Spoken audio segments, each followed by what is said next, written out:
di majelis ilmu. Duduk di majelis ilmu. Nanti iko bisa wakaji fiqhul islami wa adillatuhu karangan Dr. Wahbah Zuhaili juzuk 2 halaman 671. Salah satu dari amalan Ramadan yang akan mengakuikan dosa waktu duduk di majelis ilmu. Di dalam kitab lain, nama kitabnya Irsyadul Ibad bab ilmu. Apa kata Nabi? Man talabal ilma sa'atan khairu min siyami syahrin wa man talabal ilma yawman man talabal ilma sa'atan khairu min siyami syahrin wa man talabal ilma yawman khairu min siyami thalathati ashhurin. Orang yang di hatinya mencari sebuah ilmu, satu ilmu dicarinya agak satu saat. Siapa yang mencari ilmu agak satu saat, sesaat itu lebih besar pahalanya kata Nabi daripada orang berpuasa sunat sebulan berturut-turut. Wa man talaba ilma yawman. Selanjutnya kata Nabi, siapa yang mencari ilmu dan diniatkannya untuk diamalkannya agak sehari tidak kini sajam, besok sajam lah 20 kali berarti dah sehari. Siapa yang menuntut ilmu agak satu hari di hatinya dan untuk diamalkannya, yang sehari itu tidak obatnya seperti orang yang berpuasa sunat 3 bulan berturut-turut. Nah, salah satu yang menghabiskan dosa orang dengan amalan Ramadan itu duduk di majelis ilmu. Makanya orang nanti bisa dibaca ini kitab Irsyadul Ibad bab ilmu halaman pertama. Ibu-ibu apa-apa engkau yang dimuliakan Allah Subhanahu wa taala.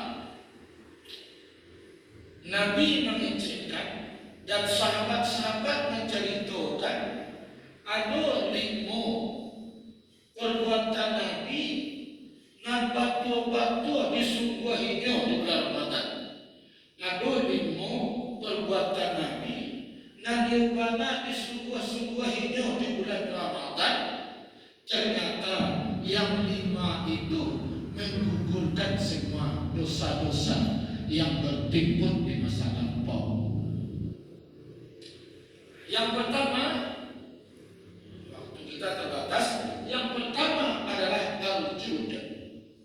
Al-jud. Artinya al-jud, kalau cari-cari kamus dan ensiklopedi, al-jud itu ternyata artinya orang yang berupaya melebihkan sedekahnya di bulan Ramadan dibandingkan dengan bulan-bulan di luar Ramadan. Melebihkan sedekahku jangan sampai pahami kalau begitu nanti akan sempurna amalnya itu yang kayu. Tidak. Kalau ibu biasa bersedekah di masjid 1.000, Ramadan baik bersedekah ibu 1.500. Kadang-kadang dari 500 itu di rumah masalah sehat jadi di dapur ada di bawah kompor bagai ada di bawah kursi. Kadang-kadang awak sebagai papa tidak satu sebulan itu ada awak nambah siar rumah. Apa tak buat dia awak 10.000 itu 500 itu rumah. Nambah sehat sampai di bawah kompor bagai ibu-ibu. Awak papa juga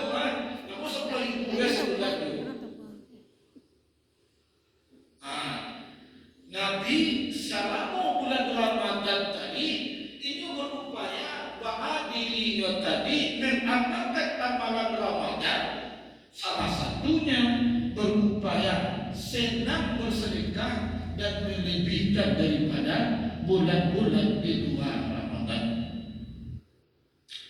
Afdalu sadaqatin sadaqatun fi Ramadan. Hadis riwayat Tirmizi. Sebaik-baik sedekah keduakanlah sedekah itu di bulan Ramadan. Amangku disiko banyak ulama berbeda pendapat. Ada ulama yang mengecekkan sedekah itu dalam artian umum, dan ada ulama yang mengecekkan sedekah itu adalah zakat.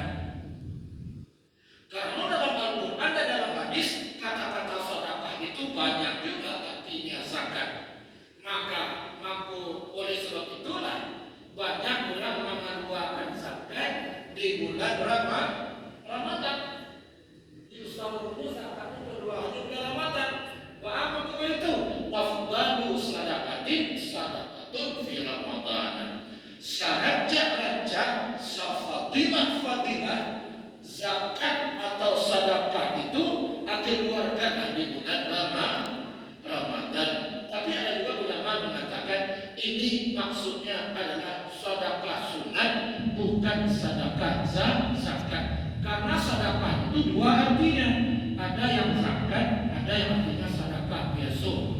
Maka dua-duanya tidak perlu dipertentangkan.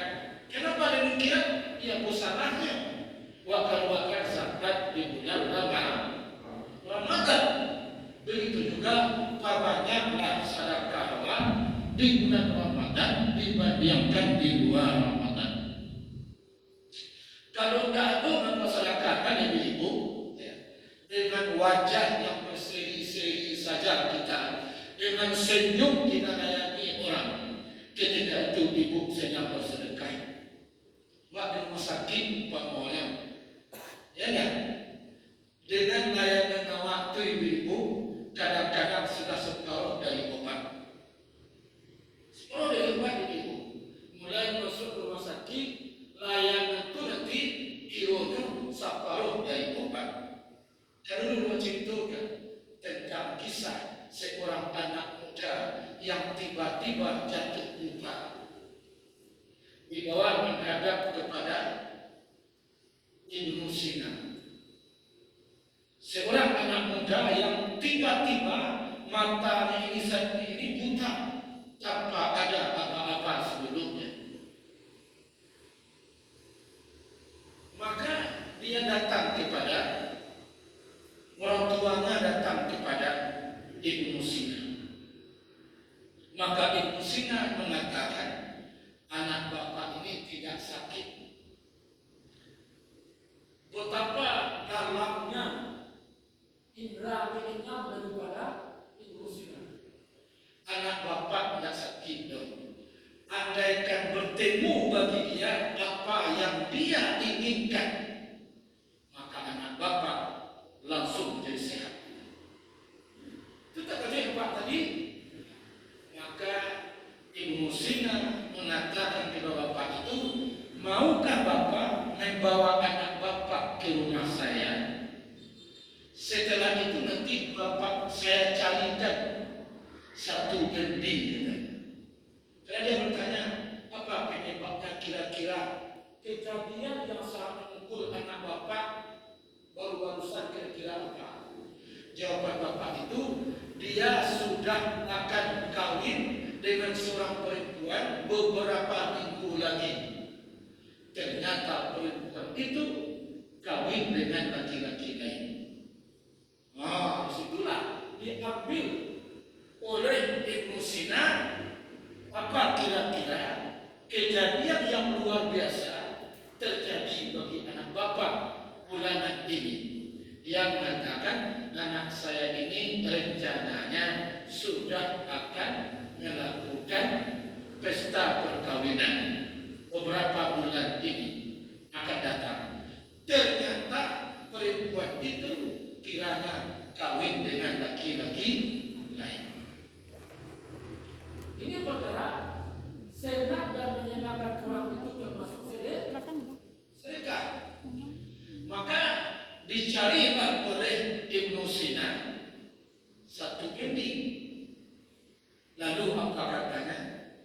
Biarlah saya saja bersama anak bapak. Dinaikkan anak itu, ditanyakan oleh bapak itu, kira-kira rumah perempuan yang telah kawin dengan laki-laki lain itu di mana? Nah, dikatakan oleh bapaknya, kalau ini kalau umpamanya di komplek itu contoh.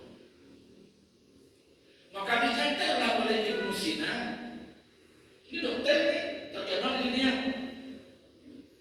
Dicatat oleh Ibnu Sina, maka dipegang deduk tangannya ini oleh Ibnu Sina dan dibawa berputar-putar di komplek itu.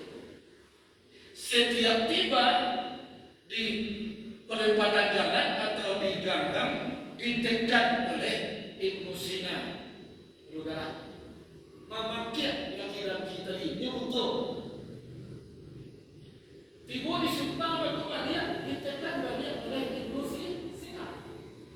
Dan satu ketika nampak di Ibnu Sina satu sebuah rumah yang di sana ada, kalau kini masih ada tuh bekas-bekas belum selesai balik. Ya, dibawalah baby itu oleh kusirnya bersama Ibnu Sina dan anak itu tiba di dekat rumah itu, dipegang orang naginya ini oleh Ibnu Sina, marakia dengan kuat-kuat laki-laki yang buta tadi. Kata Ibnu Sina, kusir berhenti kita di sini. Ini kekajaman seorang dokter yang bernama Ibnu Sina. Turunlah, ayo kita turun di sini. Kata Ibnu Sina kepada anak yang buta. Lalu turun di rumah, ditutup pintunya. Assalamualaikum, kata Ibnu Sina. Waalaikumsalam, kata perempuan di dalam. Apa kabar Pak? Ditanyakan. Coba kamu lihat sebentar di atas dinding itu. Kenal tak kamu dengan laki-laki itu? Kata Ibnu Sina. Kalau terkejut perempuan tadi, kenapa dia seyogyanya akan menikah dengan laki-laki itu, tetapi dia telah balik ke laki-laki lain. Cakap dia, kenapa? Sangat kenapa? Kamu salah apa? Katanya, maukah engkau ikut bersama saya untuk bisa menyembuhkan anak yang buta? Buta dia apa? Dia selalu buta itu. Coba kamu uji, dia selalu buta. Dia mau menangis. Ibu jemaah yang muliakan Allah, apa kata? Kata suamimu, kata Ibnu Sina, suami saya sedang keluar Pak. Biarlah, saya tunggu di luar. Mudah-mudahan suami kamu datang. Namun Ibnu Sina masuk. Tidak berapa lama setelah itu, tibalah suami daripada perempuan yang baru menikah dengan suaminya tadi, yang seharusnya yang mempelai dia adalah laki-laki yang buta. Setelah tiba suaminya, dia bertanya kepada suaminya, engkau adalah orang yang paling beruntung. Kata Ibnu Sina, wahai laki-laki anak muda, engkau laki-laki yang paling beruntung. Bersyukur engkau kepada Allah. Ada apa Pak? Ya engkau laki-laki yang paling beruntung. Kenapa? Istri kamu ini sebenarnya akan menjadi milik laki-laki yang buta itu, tapi pada akhirnya engkau yang mendapatkan. Engkau adalah orang yang beruntung. Ketika engkau sudah beruntung, maukah engkau untuk berbagi dengan orang lain? Yang laki-laki tadi sakit, seharusnya istrimu itu miliknya, sekarang jadi milikmu. Maukah engkau berbagi dengan aku, berusaha menyembuhkan sakitnya? Apa yang bisa saya kerjakan? Wahai Pak, wahai Tuhan, kata suami perempuan itu, engkau izinkan istrimu nikah pura-pura saja dulu bersama laki-laki itu. Karena pura bagaimana? Saksi tidak ada, wali tidak ada, kan tak sah nikahnya itu. Kenapa demikian?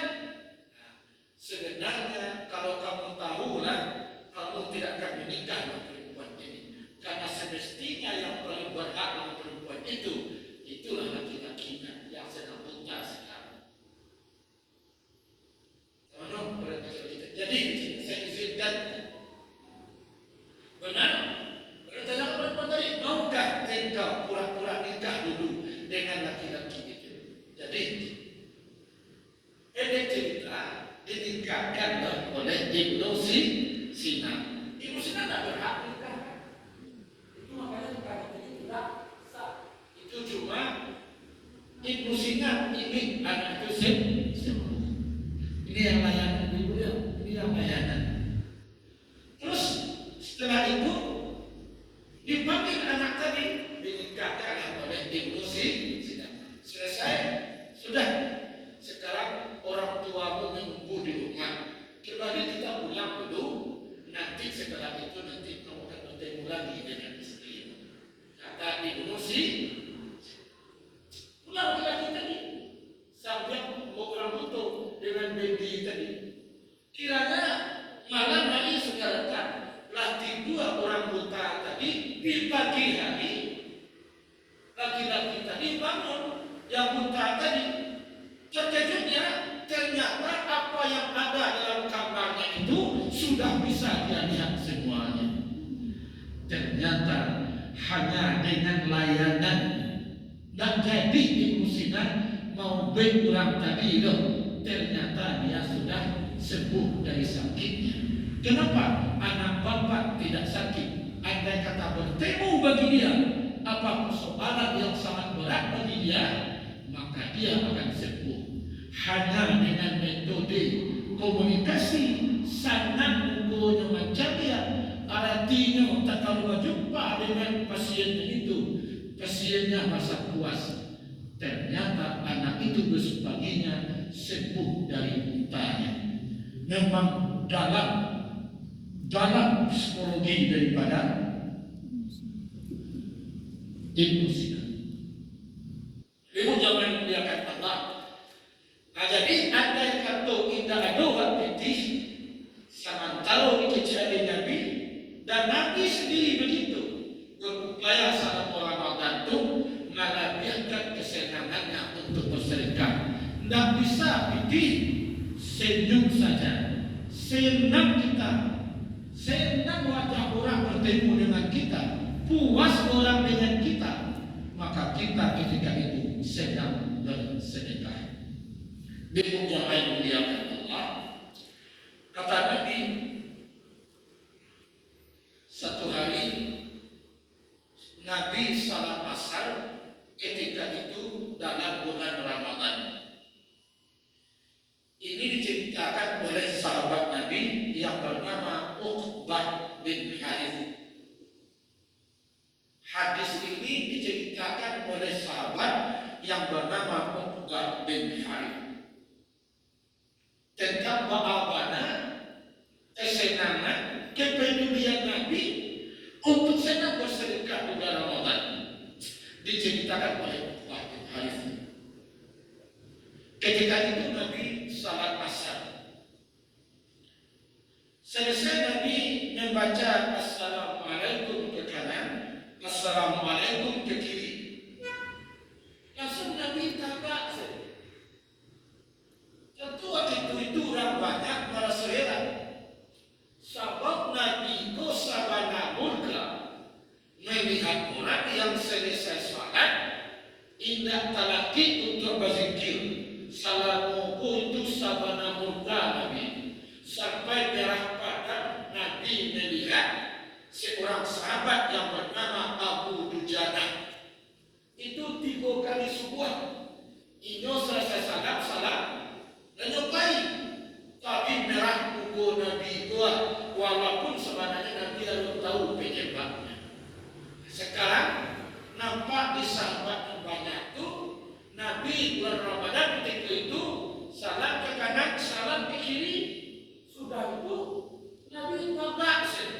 Jadi heran sahabat, kok Nabi yang melakukan selama ini Nabi sangat murka.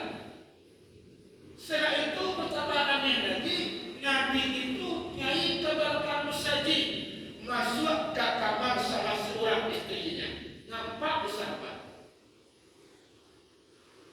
dikuat-kuatkannya orang banyak di Nabi.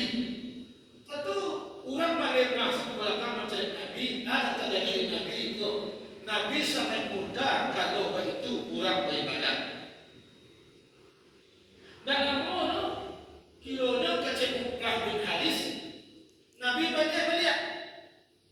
Wahai Nabi di mana sampai mengimami orang salat, waktu itu salat asar. Ini selesai salat asar tuh. Orang banyak tak kalau Nabi lah berdiam di kamar seorang istrinya tadi, kok rasa-rasa itu suara Nabi. Orang menunggu Nabi berdoa. Kiranya sambil kakak Nabi mengeluarkan sesuatu dari sakunya. Sambil kakak orang banyak menunggu Nabi berdoa. Nampaklah di orang itu Nabi mengeluarkan sesuatu dari sakunya. Kecil Nabi waktu itu, wahai para sahabatku, perbuatan saya tadi secara sadar itu tidak betul loh. Itu karena jual mau membuat engkau kalian semuanya para saudara Nabi. Tapi wahai para sahabatku, kecil Nabi, setelah Abu salam ke kanan tadi, salat ke kiri, mengimami salat dengan kalian, zakartu syai'an. Hadis riwayat Bukhari dan Muslim. Ya, zakartu syai'an min dhikrin 'indana fakarihtu ayyak bisani fa'amaltu bi qismati. Hai Uqbah bin Haris. Kata Nabi, selesai Abu salat tadi, ke kanan ke kiri, langsung tak kanan nyambung ke Nabi. Masih ada uang Ambo tak simpan di dalam kamar istriku sedikit. Ayah bisa nih, Ambo sangat takut kalau pintu itu masih taruh di sini, tak simpan di kamar istriku itu. Ternyata Ramadan pergi, tak sempat aku mensedekahkan pintu itu. Maka aku akan menyesal sejadi-jadinya nanti. Itu makanya langsung bayi menjawab pintu itu karena waktu itu takkan ada aku. Wahai Uqbah bin Haris, kesini engkau sebentar. Fa'amaltu bi qismati. Iko pintu sakit itu wahai